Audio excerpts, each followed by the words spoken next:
está no céu para saber conduzir de forma tão brilhante as nossas vidas aqui na face do planeta Terra. Somente o Senhor dos mundos, na intensidade do seu sublime amor, para conceder a presença dessa figura tão amiga chamada Pai.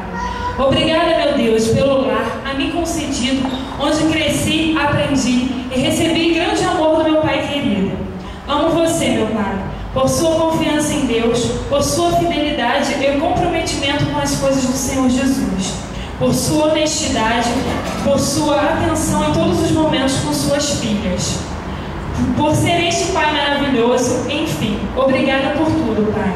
Meus parabéns por esse dia tão lindo em nossas vidas e que é dedicado a você. Que o Criador lhe abençoe e guie os passos a cada dia, depositando em suas mãos a força e os instrumentos adequados para seguir construindo o bem como sempre construiu. Felicidade, meu Pai, meu exemplo fiel do amor de Deus. Obrigada por tudo, mas em especial por ser este homem de Deus e por ser esse Pai maravilhoso. Um beijo no seu coração, das suas filhas Rebeca, Tamila, que não está aqui agora, e Ana Luiz. Amém? Agora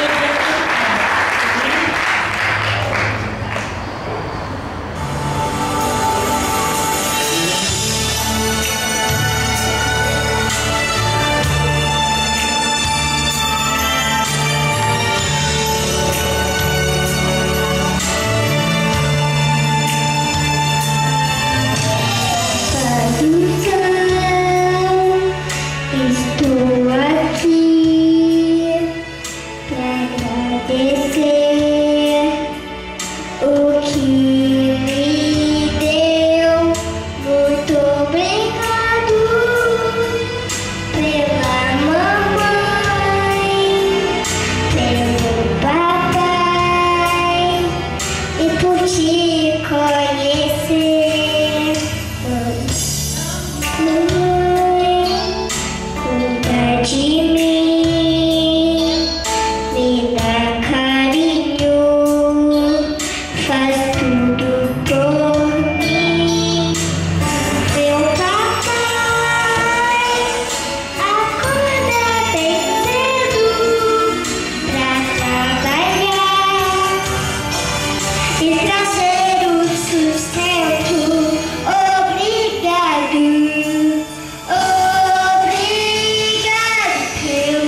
sabia, né?